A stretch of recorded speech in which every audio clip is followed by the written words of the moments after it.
fruit are you birthing?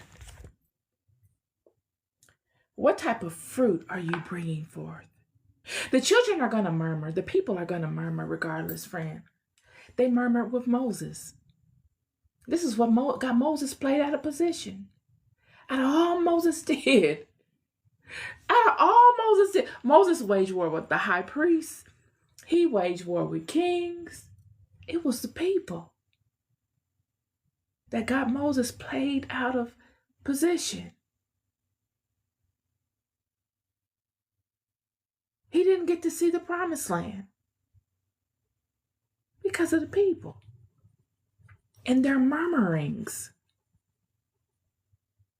A people that did not know half as much as Moses knew, had not seen God in the way Moses has seen God. Their murmurings. It was their murmurings that played Moses right up out of position. David. The murmurings of these people.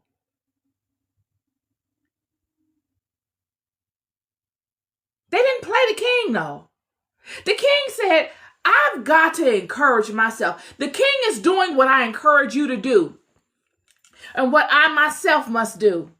The king said, I'm feeling like the murmurings are becoming substantial again. I've got to go within.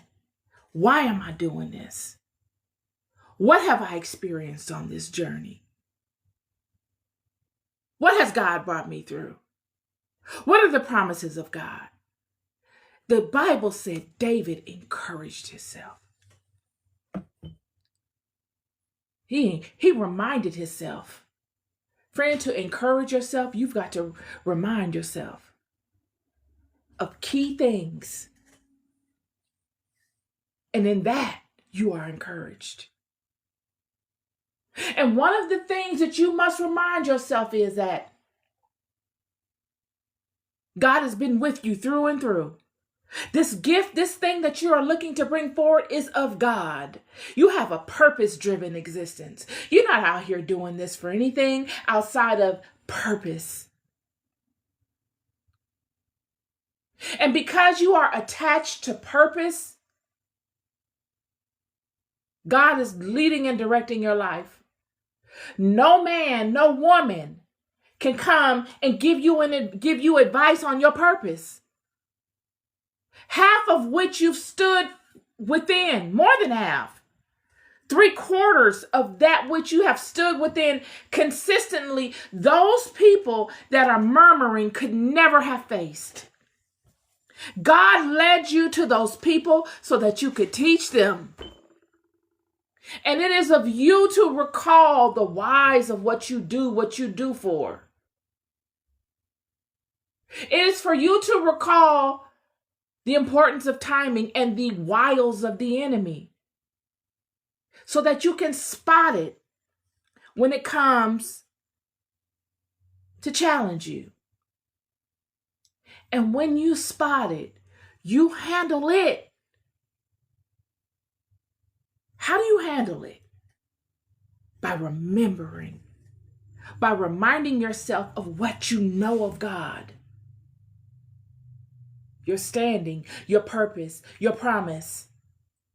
So that anything that comes upon you to challenge it, you manage that. You are the head. You face it and you manage it because it can never know more of you than you know of you. You are the CEO of your enterprise. This is the part. When you move too soon or not at the time Spirit inclines you to move, friend, you miss the mark. You fall short. And you fall into what they call sin. You must know the importance of when to move. Because if you don't know the importance of when to move, someone will come upon you and peer pressure you. They will look to shame you. They will corral amongst others that are not as informed of themselves or of your situation.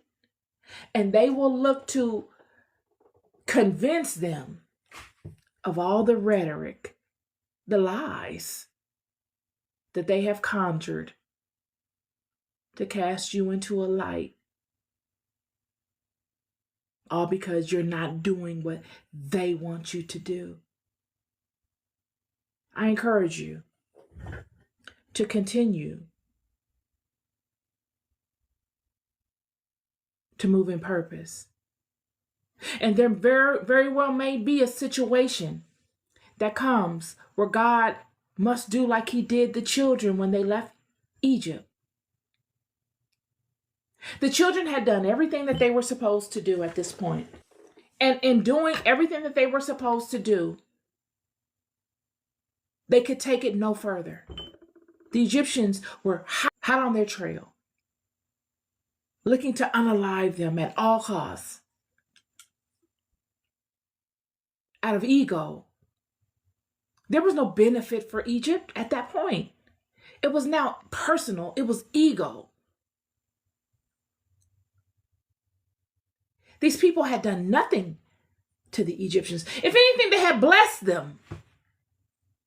The Egyptians openly conveyed that they didn't want them there. So what was the problem? You don't want me here. I want to leave. Why are you chasing me? And many of you are in these situations where you have done phenomenal things,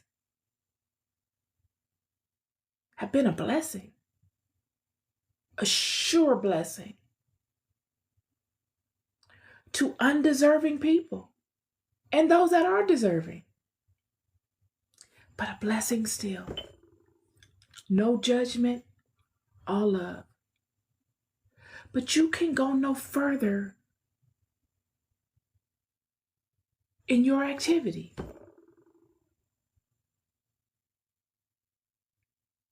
There needs to be a movement from God to take it another level so that you can expound upon what God has in store for you to expound upon. Yet if you move without God parting the Red Sea, it's to the detriment of all God has vested in you.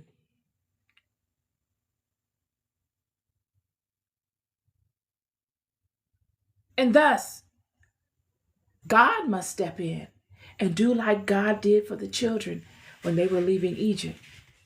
They were obedient and they had done all that God had told them to do. And it did not look good for them in their obedience. God could not hold them in judgment to not following God's word. The children could hold God accountable and say, we've done everything you've asked us to do, and we need you to make a way. And God would. God would open the Red Sea for these people. And they would walk through it. And yet behind them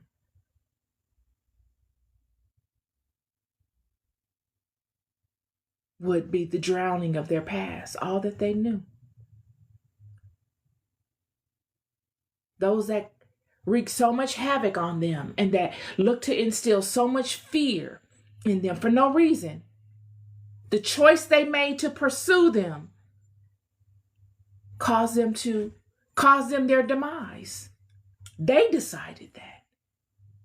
Never would they have ever thought such a thing would be possible on behalf of this little group of people, a bunch of nobodies.